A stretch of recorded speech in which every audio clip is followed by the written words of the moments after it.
Start हो गया। देखिए, हमारे बाबा साहब ने हमारे लिए क्या से क्या नहीं किया, और हमारे चमार जाति के लड़के सभी निकम्मे होते जा रहे हैं, पढ़ाई छोड़ते हैं। उन लोगों को पढ़ाई करने के लिए हवाई जहाज दो, हेलीकॉप्टर दो, ये नहीं वो सोचते। उन्हें चाहिए एक गाड़ी और एक चश्मा लगाने के लिए, हीरो बनकर पढ़ाई करने के लिए चाहिए हर चीज़। बाबा साहब को तो खाने भी नहीं मिल पाते थे सही ढंग से। उन्होंने अपने बेटों का त्याग दे दिया सिर्फ चमारों को इज्जत बढ़ाने के लिए और चमारों की दुनिया बसाने के लिए। बताइए, अगर आज बाबा साहब नहीं होते तो क्या चमार इस तरह खड़ा होकर, मैं ही क्या खड़ा होकर इस तरह रिकॉर्डिंग कर पाता? गुलाम रहते हम लोग। बताइए, हमारे बाबा साहब कितने महान इंसान थे। हमारे बाबा साहब के बारे में कोई कुछ भी नहीं जानता, और जानेगा भी कैसे। जब बेटा पैदा होता है तो माँ कहती है, बेटा जा शंकर भगवान जी की पूजा कर, बेटा जा काली माँ की पूजा कर, बेटे जा जरा धन धन निरंकार में जा। ऐसा ही होता है। जिन्हें शिक्षा नहीं मिल पाती वो शिक्षा नहीं पा पाते। अगर जो साला चमार बाबा साहब के बारे में बिल्कुल ही नहीं जानता, वो अपना धर्म और जाति दोनों बदल दे। क्योंकि चमार जाति का होना, जो चमार है उसे तो गर्व होना चाहिए, क्योंकि चमार जाति का एक इंसान ही पूरे भारत को आज़ादी दिला दी। और एक बात की बताइए, भारत मेरा कैसे अंग्रेज़ों का गुलाम था?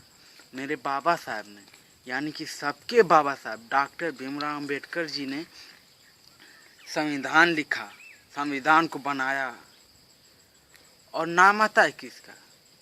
बाबा साहब का नाम ही नहीं आता। क्यों? सिर्फ छुआछूत के मामले में क्यों नहीं नाम आता? क्या वो इंसान नहीं थे? अरे भगवान ने भी कुछ नहीं कर पाया। भगवान ने भी, कितने चमार लोग भगवान के आगे अपना बलि दिए, किसी ने कुछ नहीं कर पाया। और मेरे बाबा साहब ने स्कूल के पीछे मारकर भगा दिया जाता था बाबा साहब को,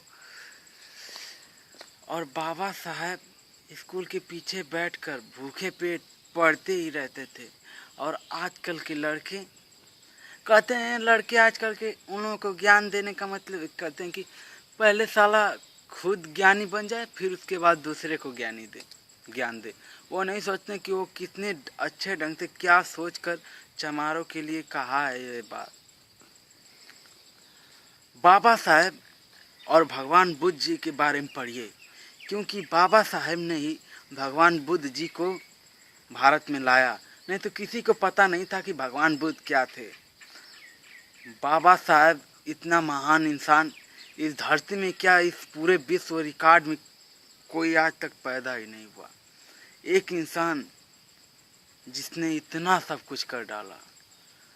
बाबा साहब को अगर जो चमार गाली देगा, या कोई भी जो बाबा साहब को गाली देगा, वो 4 बाप की औलाद रहेगा। पहले बाबा साहब के बारे में पूरा पढ़ो, तुम्हें हर चीज़ अपने आप पता चल जाएगा। तुम एक अच्छे इंसान बनो, अपना नेचर अच्छा करो। मैं खुद अच्छा हूँ, इसलिए मैं ये बात कर रहा हूँ। 18 साल की उम्र तक तुम अच्छा बनने की कोशिश करो। बाबा साहब की किताब खरीदो, ऐप डाउनलोड करके बाबा साहब की हर किताब को तुम पढ़ो। देखो कितनी अच्छी अच्छी बातें लिखे रहेंगी, और बाबा साहब ने क्या क्या किया किसी को कुछ पता नहीं। माँ बाप जब बच्चों को ज्ञान ही नहीं देंगे तो बच्चे को कहाँ से कुछ पता चलेगा? बच्चा बड़ा भी होकर वही कहेगा कि बाबा साहब ने मेरे लिए क्या किया, कुछ भी तो नहीं किया।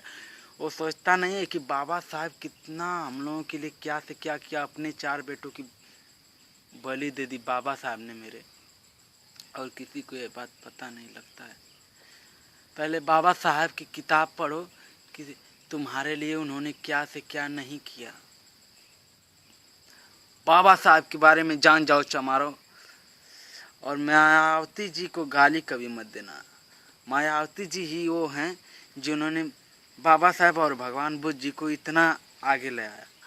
मेरे बाबा साहब को मायावती जी ने ही इतना आगे लाया है कि हर चमार आजकल अंबेडकर जयंती मना रहा है, नहीं तो किसी को कुछ पता नहीं चलता था। अब की बार मायावती जी जीतेंगी। और एक बात कि बाबा साहब के बारे में पढ़ो पढ़ो और अपने बेटों को शिक्षा दो।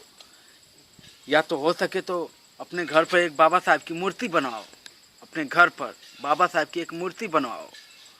हर चमार जब एक काम करेगा, किसी भी चीज़ की मूर्ति बनाओ, हर चमार जब बाबा साहब की अपने घर पर मूर्ति बनवाएगा तो देखना कैसे सुधर जाता है चमार और कितना आगे चला जाता है चमार। इस बात को अपने दिमाग में नोट कर लेना, ये मत सोचना कि मजाक है ये बात।